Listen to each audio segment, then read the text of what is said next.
ये जीव ही जमा है, इस पर और कोई मालिक नहीं, ये अभिप्राय। तो ये अनेक जीव बिना मालिक पैदा कहाँ से हुए, ये शंका की है। पारस से पारस भया।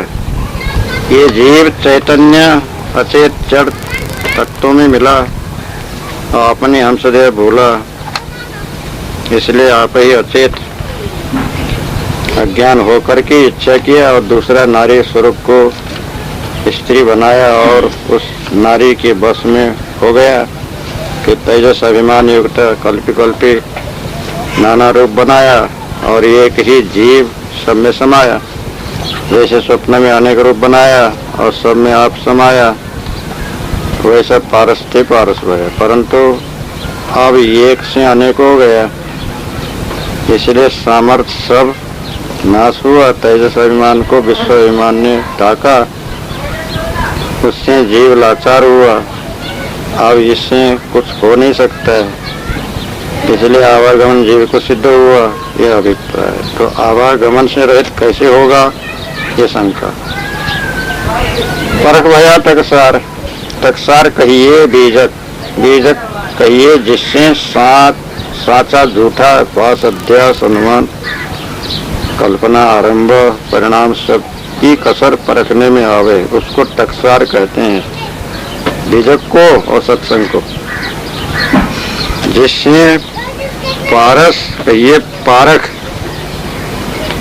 का जो है कि बोध हुआ, बिना पारख और खराब हुआ, बहुत दुख पाया। फिर जब गुरु के टकसार के ये सत्संग में आया, तब सब कसर धोखा बंधन परख के पारख भूमिका पर ठहरा और पारख रूपी जीव बना।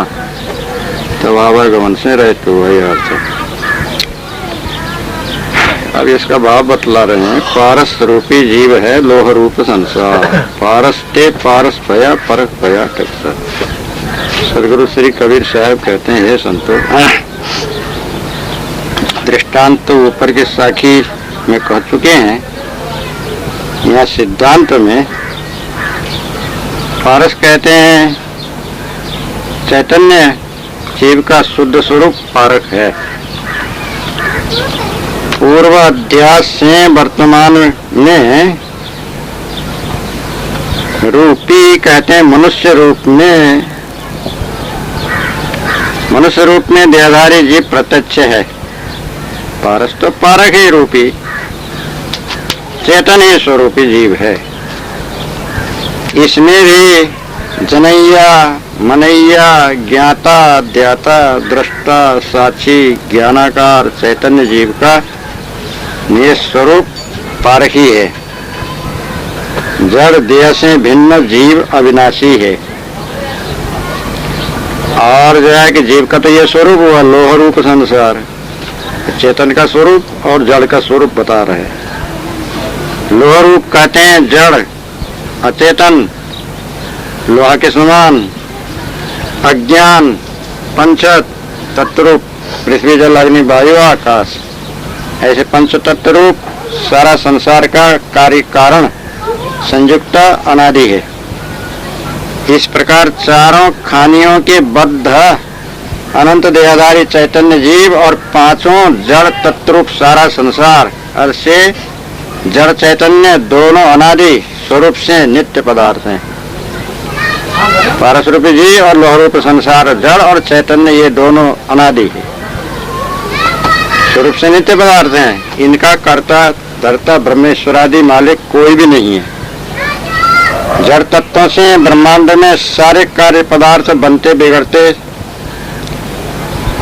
रहते हैं सदा सर्वदा से। दूसरी ओर जड़ाध्यास वासनावश जीवों की सत्ता से चार खानियों में संपूर्ण देहों की उत्पत्ति पालनादि हो रहे हैं।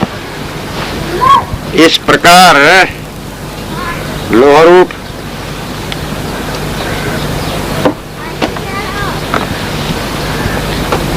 जड़ संसार में पारस्वरूप चैतन्य जीव के जड़ाध्यास की सत्ता संबंध से पारस्ते यानी निमित्त कारण रूप जीव और साधारण कारण रूप माता पिता के रज वीर्यादि से संबंध से ही स्थूल देह धारण करके पारस कहते हैं अध्यास जिस स्पर्श संयोग से 3 खाने की योनियों में उत्पन्न हुए और हो रहे हैं। जीवों की सत्ता से ही संपूर्ण देहों की उत्पत्ति हो रही है। इनको उत्पन्न पालन करने वाला कोई ईश्वरादि नहीं है। अध्यास बस सब जीव अनादिकाल से आवागमन में पढ़ते चले आ रहे हैं। अब जो जिज्ञासु मनुष्य टकसार के मेरे सत्योपदेश रूप बीजक का श्रवण मनन निध्यासन करके पारखी संतों के सत्संग द्वारा विवेक विचार से यथार्थ परीक्षा करेंगे, जड़ चैतन्य के स्वरूप का निर्णय करके यथार्थ भेद जानेंगे, जगत कर्ता के मिथ्या अनुमान कल्पना भ्रमभूल पास अध्यास को एवं संपूर्ण विषयासक्ति विकारों को भी परित्याग करेंगे, उनको सदगुरुदेव की कृपा से यथार्थ पारक स्वरूप का बोध प्राप्त होगा। जैसे सरकारी टकसाल में ढले हुए सिक्के ही असली प्रामाणिक होते हैं, अन्य बनावटी नकली सिक्के दूषित होते हैं, तद्वत बीजक रूप टकसाल में निर्णित पारक सिद्धांत चैतन्य स्वरूप का बोध निर्दोष असली माननीय है। वही बीजक प्रमाण से पारखी सदगुरु के सत्संग रूप टकसार में परख कर जिसे अपरोक्ष पारक बोध प्राप्त हो जाता है, संपूर्ण खाने बाने के अध्यास से छूटकर वो मनुष्य जीवन मुक्त होता है। अतः जिज्ञासु जनों को पारखी सदगुरु के शरण सत्संग द्वारा टकसार रूप बीजक के सत्य सिद्धांत निस्वरूप के ज्ञान रूप पारक प्राप्त करके निर्बंध मुक्त हो जाना चाहिए। अथवा पारस्वरूपी कहते हैं चैतन्य पारक स्वरूपी जीव है। पंचतत्व एवं पंचतत्वात्मक कार्यरूप स्थूल सूक्ष्म देह ये लोह रूप कहते हैं जड़ स्वरूप है। ये संसार शरीर और बाहर के संसार ये जड़ रूप है। अथवा पारक बोध देने वाले सदगुरु शुद्ध पारक स्वरूप हैं। अज्ञान अवध ग्रस्त बद्ध जीव लोह रूप संसार में फंसे पड़े हैं। अब जो जिज्ञासु नरजी पारखी सदगुरु के शरण सत्संग में नम्रता पूर्वक भक्ति भाव से आकर लग जाते हैं, उनको पारख कहते हैं। बोधवान पारखी सदगुरु देव की कृपा से पारक स्वरूप का बोध प्राप्त हो जाता है। टकसार पारखी सदगुरु के सत्संग में ही बीजक सदग्रंथ का सत्य निर्णय श्रवण मनन करते करते सर्व संशय की निवृत्ति, सर्व सिद्धांतों का सरखोट की पहचान करके परीक्षा दृष्टि से मोटी जीनी माया जाल से छूट जाते हैं। हमसे पद में ठहर कर जीवन मुक्त भी हो जाते हैं। इस प्रकार पारखी सदगुरु की दया से जिज्ञासु जन भी पारखी होकर सब पाबंधन से मुक्त हो जाते हैं। अतः सदगुरु देव से पारक बोध प्राप्त कर अपना जीवन कल्याण करो। ऐसे बतलाए हैं। जीव चेतन स्वरूप है, संसार जड़ स्वरूप है, और जो है कि चेतन के सत्ता से ही ये शरीर प्रकाशित हो रहा है और गुरु से ही बोध प्राप्त होता है। और टकसार सत्संग में और बीजक के जो है कि निर्णय में जब बोध प्राप्त हो जाता है तो अपने स्वरूप में स्थित हो जाता है। एक तो जो है कि अध्यासी जीव अध्यास बस जाता है, फिर जो है कि जीव निमित्त कारण, माता पिता रजबीर उपादान कारण, माता पिता साधारण कारण, रजबीर जो है कि उपादान कारण से शरीर बनता है। शरीर से जो है कि अध्यासी जीव की सत्ता से शरीर बनता है। और पारखी गुरु की जो है सत्संग द्वारा ही बोध प्राप्त होता है। ऐसे बोध प्राप्त करके सत्यनिष्ठ बनो और जो है कि सर्वबंधन से छूट जाओ, ये भाव है इसका। प्रेम पाट का चोल ना पहर कबीरू नाच, पानिप दीनो तासु को जो तन मन बोले सांच। अठम सच। प्रेम पाट का चोल ना पहिर कबीरू नाच, पानी दीनो तास को जो तन मन बोले सांस। मायामुख से वर्णन किया है, सदगुरु से कवि साहब बतला रहे हैं। प्रेम पाठ कहते हैं प्रेम लक्षणा की बानी, गुरुआ लोग बतला रहे हैं। चोलना कहिए देह, कबीर कहिए कायावीर जीव। तो माया जीव को उपदेश करती है, गुरुआ लोग बतलाते हैं। प्रेम लक्षणा का चोलना बनाना, शरीर धारण करना, और प्रेम लक्षणा की वाणी का नित्य अभ्यास करना, प्रेम लक्षणा वाणी को गाना और प्रेम लक्षणा वाणी ही पढ़ना, वही सुनना वही गुनना, जिसमें चोला सब प्रेम रूपी हो जाए।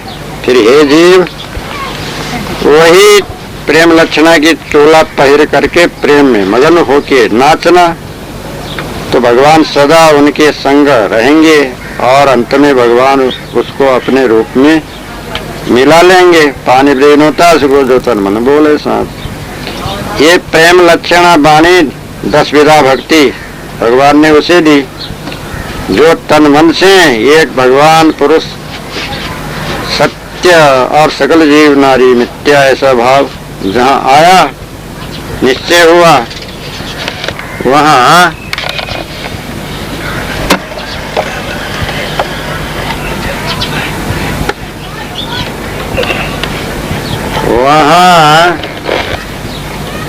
ऐसा भाव जहाँ आया वहाँ निश्चय हुआ, और कृपा करके अपने प्रेम लक्षणा दी गोपिकाओं को। ऐसा गुरुआ लोगों ने कहा।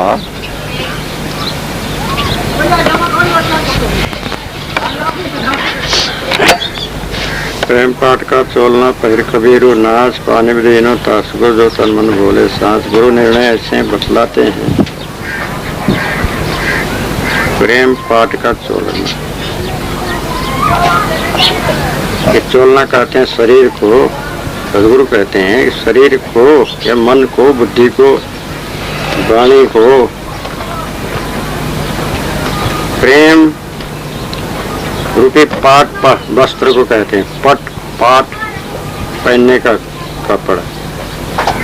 शरीर को जो है कि ठंडी गर्मी लाज शर्म मिटाने के लिए वस्त्र पहनना पड़ता है, ढाकना पड़ता है, लपेटे रखना पड़ता है। तो ये जो है कि शरीर को जो है कि प्रेम का वस्त्र पहन करके शरीर को ढकना। कबीरू कहते हैं जीव को, हे जीव यही जो है प्रेममय वातावरण, शांतिमय वातावरण, और वह नम्रता, कोमलता, सरलता का वातावरण बनाओ। सद्गुण को ही धारण करके नाचना माने वर्तो जीवन में चलना फिरना, उठना बैठना, खाना सोना, आना जाना, बोलना चालना, मिलना बिछोड़ना, जो कुछ भी कार्य करना है जिसमें अपने जीव को बंधन न हो, दूसरे जीव को बंधन न हो। प्रेम का बर्ताव रखना और आसक्ति का बर्ताव नहीं। प्रेम और आसक्ति में अंतर है। दया भाव प्रेम का है और बंधन भाव आसक्ति का है। पानी दीनो तासुको जो तन मन बोले, जो पानी उसको ही दिया। कहते हैं जो है कि 10 विधा भक्ति, 9 10 जो तन मन सच्चा बोलता है, कि तन से सच्चा कार्य करता है, मन से सच्चा बर्ताव करता है, वाणी से सच्चा बोलता है, उसी को जो है कि पानी पे दिया, पदवी दिया, इज्जत दिया, आबरू दिया, मर्यादा दिया, श्रेष्ठता दिया, विशेषता दिया। किसने दिया? वो उसके सत्य ने दिया, उसी के विचार ने दिया, उसने महान बना दिया, कोई दूसरे ने नहीं दिया। और तन से सत्कर्म करता है, मन में सत्य का धारण करता है, वचन में सत्य बोलता है। अब वो ऐसे जो है करने वाले जीव को मान, मर्यादा, स्थिति, ठहराव, निर्मलता, स्वच्छता, निर्बंधता, मुक्ति, तो उसी के कर्म ने दिया। इसलिए तन से सत्कर्म करो, मन में सत्य का धारण करो, वचन में सत्य बोलो, और सत्य प्रेम का ही जो है कि वस्त्र पहन करके नाचना क्या है, अपने प्रारब्ध का जीवन यापन करो। चलना फिरना, बैठना उठना, बोलना चालना, जितने भी कार्य व्यवहार कर रहे हो उसे प्रेममय करो। अब उसी सद्गुण तुमको जो है कि अपने स्थिति में पहुंचा देगा, स्थिति ठहराव कर देगा, निर्बंध स्वच्छंद मुक्त में जो है कि पहुंच जाओगे। ऐसे अपने सत्कर्म रहने रास्ते से तुम्हारा कार्य सिद्ध हो जाएगा। उसी को जो है कि खूब दृढ़ता से संभाले रखो और अपना कार्य पूरा करो। ये बात। दर्पण केरी गुफा में स्वनहा पैठा धाय, एक प्रतिमा आपनी भूख भूख मर जाए। दर्पण केरी गुफा में सुनहा पैठा धाय, देखी प्रतिमा आपने भूखी भूखी मर जाए। गुरुमुख सदगुरु श्री कबीर साहब कहते हैं, दर्पण की गुफा कहते हैं प्रेम लक्षणा की वाणी। सुना कहिए मन, तो सब भक्तों का मन प्रेम लक्षणा वाणी का दृढ़ापन सुन के प्रेम लक्षणा में बैठ गए, प्रवेश कर दिया। तो प्रेम की मूर्त अपनी खड़ी हुई कल्पना से, तब उसको देख देख के अधिक प्रेम बढ़ाने लगे और उस परम धोखे के पीछे पुकार पुकार के मरे। कुछ पारक स्थिति को प्राप्त नहीं हुई, देह छूटे उपरांत प्रेम प्रतिमादि संपदा सब नाश हुई और 84 के चक्र में जीव पड़ी। आखिर में वो कुछ जीव के जो है कि रक्षक नहीं हुआ। जैसे गुफा, दर्पण की गुफा, कांच महल, शीश महल बनाया था, अब जो है कि दर्पण की गुफा तो फटिक का गुफा होता है, या उसमें प्रकाश भी होता है। या कहीं राजा का जो है शीश महल, कांच महल, अब कुत्ता दौड़ दौड़ करके जो है कि वहां पहुंच गया। कोई मनुष्य नहीं था, चारों ओर प्रकाश होने से सब तरफ जो है कि अपना प्रतिबिंब देखा, छाया, बहुत से कुत्ते हमको घेर गए, ऐसा धर्म से मान मान के भूख भूख करके जो है मर गए, डर के मारे, भूखने के कारण से ऐसा जो है करता था। और जो है कि ऐसे ही जो है कि बहुत से कुत्ते रात में जा कर मर जाते थे। अब उसमें पंडितों ने जो है कि भूत का निवास माना, अब रोज एक एक कुत्ता वहाँ घुसा के रख देने लगे। बहुत से जो है कि गांव भर के कुत्ते मर गए।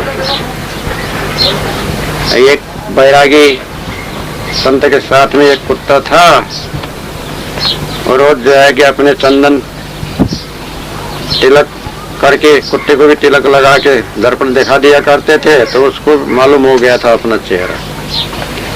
तब वो जो वैष्णव आए, लोगों ने कहा महाराज ये कुत्ते को लेके भागो, नहीं तो यहाँ पर जो है कि राजमहल भूत वर्ष है, वो तुम्हारे कुत्ता भी मर जाएगा, भूत खा लेगा। तब उन्होंने कहा कि वो कुत्ते अज्ञानी थे, मेरा कुत्ता नहीं मरेगा। फिर उसके कुत्ता भी जो है कि ले गए और जो है कि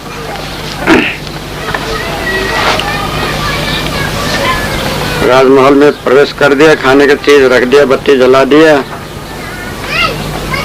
अब उसमें जो है कि कुत्ता ने खाया, आंख मूंद के सो रहा, तो भूखा भी नहीं, मरा भी नहीं। सवेरे महात्मा आए, निकालो मेरे कुत्ते को, तो तुम मर गया होगा। नहीं नहीं, और उसने आवाज लगाए, खोलो दरवाजे, खोला तो तुम सिलाता चला है। तो सब आश्चर्य माने, ये तो बड़े सिद्ध हैं, देखो भूत को भी बस कर दिया, इनका कुत्ता तो मरा नहीं। राजा के पास खबर गई, तो राजा ने भी बुलाया, तो देखा अरे गांव भर के, शहर भर के सब कुत्ते मरे, आपके कुत्ता नहीं मरा, क्या बात है?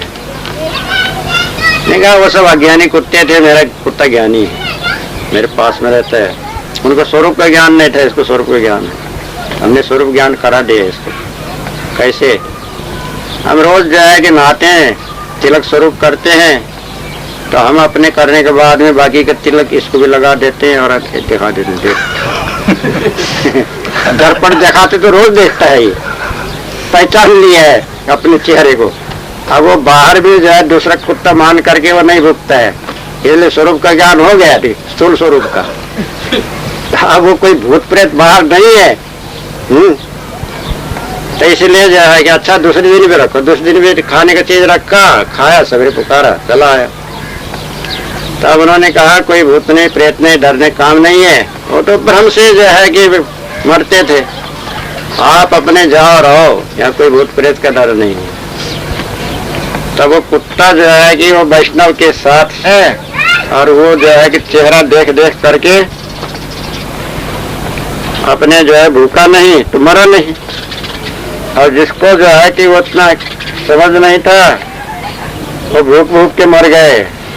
ऐसे ही जिसको स्वरूप का ज्ञान है, कोई ईश्वर ब्रह्म परमात्मा भगवान देवी देवता पुकार करके नहीं मरेगा।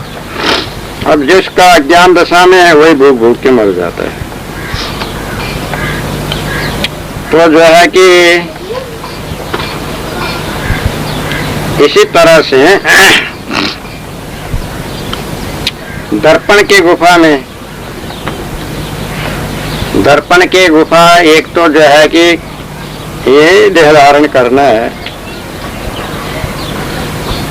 तो इस शरीर में अपने शरीर की संतान मनुष्य के बाल बच्चे मनुष्य के समान ही होते ही है।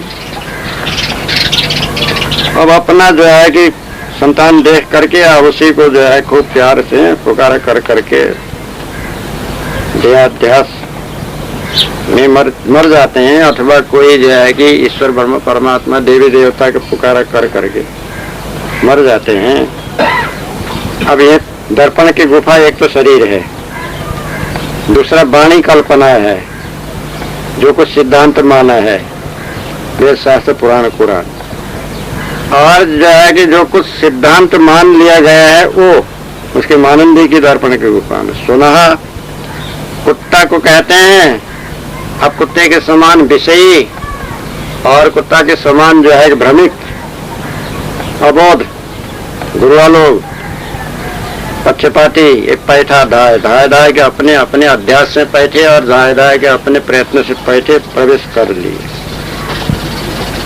अपने प्रतिमा, अपने छाया, अपने मानंदी, अपने जो है कि मन का रूप, शरीर का रूप, वाणी का रूप को देख देख करके भूख भूख के उसका वर्णन कर करके महिमा गा गा करके जड़ाध्यासी होके बद्ध होके मर गए और मर जाते हैं, फिर भी उसी भावबंधन में पड़ जाते हैं। इसलिए दर्पण की गुफा में अभी दूसरा दर्पण की गुफा में प्रवेश नहीं करना, किसी विषय की गुफा में प्रवेश नहीं करना, और जो है कि वाणी कल्पना की गुफा में प्रवेश नहीं करना, सुनहा का स्वभाव नहीं बनाना, अपने प्रतिमा को प्रतिमा ही समझ करके जो है कि उसका भूलना नहीं, भटकना नहीं,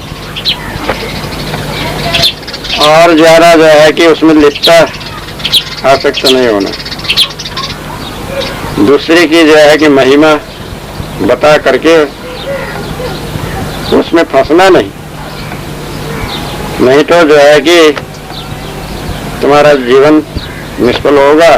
जैसे स्वरूप ज्ञान वाला, अपने चेहरे को जानने वाला कुत्ता जो है कि निश्चिंत शांत हो करके जो है कि सुखी रहा, भूखा नहीं, थका नहीं और मरा नहीं। ऐसे ही तुम शांत निर्भ्रांत निश्चल बने रहो, तो अपना प्रारब्ध पूरा करके जो है कि शांति से ही जगत जंजाल और बंधन से छूट करके जो है कि कार्य सिद्ध कर लोगे। तो ऐसे ही जो है स्थिति अपना बना लो, ये इसका भाव है। ज्यों दर्पण प्रतिबिंब देखिए आप दोनों सोए, ये तत्व वह तत्व है, या ही से वह होय। ज्यों दर्पण प्रतिबिंब देखिए आप दोनों सोए, यह तत्व ते वह तत्व है, यही से हो सत। गुरुमुख सदगुरु श्री कबीर साहब कहते हैं, जैसा दर्पण में मुख देखना तो दूसरा मुख नजर आता है, पर जो ये मुख न हो तो दूसरा मुख कहाँ से नजर आवे। तो ये देखने वाला सत्य है और देखा है सो मिथ्या है, छाया मिथ्या है। अंतःकरण पंचक स्वदर्पण, देखने वाला जीव, प्रतिबिंब ब्रह्मा आत्मा ईश्वर कर्ता और पंचतत्वादि जगत विषय, अथवा दर्पण देह और देखने वाला जीव, प्रतिबिंब संपूर्ण योग सिद्धांत, अथवा दर्पण कहिए वाणी और देखने वाला जीव, प्रतिबिंब नाना अर्थ भास अध्यास आदि, यही जीव से ब्रह्म जगत आत्मादि संपूर्ण मिथ्या कल्पना खड़ी हुई। यह अभिप्राय है। दर्पण ज्यों कहिए जैसे, दर्पण ऐना, प्रतिबिंब, ऐना में प्रतिबिंब दिखाई देता है, छाया दिखाई देता है, परछाई दिखाई देता है। तो आप ढूंढना सोए बाहर जैसा जो बिंबा वैसे छाया प्रतिबिंब दोनों एक रूप ही, एक सरीखी ही, समानता में ही, भीतर भी बाहर भी जो है कि वही दोनों में आप ही चेहरा है। इस तत्व से ये बाहर का शरीर चेहरा से ही वो दर्पण के भीतर का तत्व रहता है। इसी जीव से शरीर से वो जो है कि भीतर के प्रतिबिंब का भास होता है, ये नहीं हो तो उसका भास नहीं होगा। इसी प्रकार से अब दर्पण, अंतस्करण का दर्पण और जो है कि प्राण पंचक का दर्पण, वाणी का दर्पण, इसी तरह से जो है कि प्रतिबिंब दिखाई देता है। अंतस्करण में भास होता है, अब प्राण पंचक में कभी संचालन गति होता है, और जो कुछ भी मानंदी किए हैं वो मानने में भी आता है। तन में, मन में, वचन में, विषय में, आकृति में, ध्यान में जितने भी जो है कि है, जितना दर्पण बनाया है वो तो दिखाई देता है, तो प्रतिबिंब दिखाई देता है जीव के सत्ता संबंध से। दोनों में अपने आप ही रहता है, क्योंकि वो मानने वाला जीव है, तो जहाँ तक उसके मानंदी है तो तहाँ तक वो दिखता ही रहेगा। स्थूल में दिखेगा, सूक्ष्म में दिखेगा, कारण में दिखेगा, और भी महाकारण कैवल्य में भी वही जो भास होगा, और जो है ज्योति भी वही देखेगा, आनंद भी वही करेगा, और आनंद भी वही सुनेगा। जितना जो है जानकारी है तो जीव ही करेगा। यह चैतन्य जीव है, इसी से वो जितना बाहर की जो है कि मानंदी है, जितना बोलना है, चालना है, कहना है, सुनना है, सुनना है, लेना है, देना है, संकल्प करना है, विकल्प करना है, यावत कार्य तो जीव के होने से ही होता है। अब जीव होने से वो सब होता है, जीव नहीं हो तो क्या होगा? कुछ नहीं होगा। न पृथ्वी से होगा, न जल से होगा, न अग्नि से होगा, न वायु से होगा, न आकाश से होगा, न चंद्र से होगा, न सूर्य से होगा, न तारागणों से होगा, न झाड़ों से होगा, न पत्थरों से होगा। वो तो जीव है। तो यावत जो है कि खानी वाणी का व्यवहार चल रहा है, बहुत सारा विस्तार जो है कि सब जीव के रहने से ही हो रहा है। सब सिद्धांत जीव के रहने से हो रहे हैं। अजीव के न रहने पर तो कुछ होगा नहीं। इसलिए इसी को जानो, जीव से परे मिथ्या मानंदी मत करो। जीव ही सत्य है ऐसा दृढ़ निश्चय करो। अब सब तरह से मन को, वासना को, इच्छा को, चाहना, कामना को हटा करके अपने आप में केंद्रित कर रखो, निवृत्त कर रखो, एकाग्र कर रखो। और कुछ करना नहीं, समेटना है, विस्तार करना नहीं, फैलाना नहीं, बस तुम्हारे कार्य सिद्ध हो गया। यही तत्व, यही सार, यही सत्य, यही अखंड ने नित्याजरामर स्वरूप ऐसे अपने आप में जो है कि शांत संतुष्ट निवृत्त होकर के अपना कार्य सिद्ध कर लो। अपने से जो है कि भिन्न के मानंद सब हटा करके जो है कि दूर करो, तब तुम्हारा कार्य सिद्ध हो जाएगा। ये इसका भाव है। जोवन शायर मूंज ते रसिया लाल कराए, अब कबीर पांजी परे पंथी आवई जाए। 61 साथी।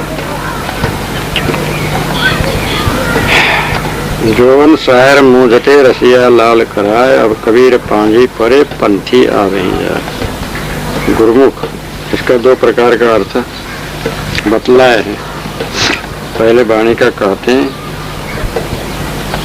पीछे कहानी का बतलाएंगे। जोवन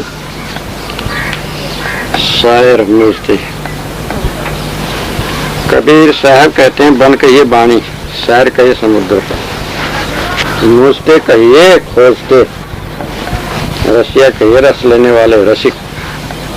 ब्रह्मा विष्णु महेश आदि नाना ऋषि, उन लोगों ने अति प्रीति करके खोजा, जो वाणी का समुद्र वेद बनाया, उसमें से 5 मार्ग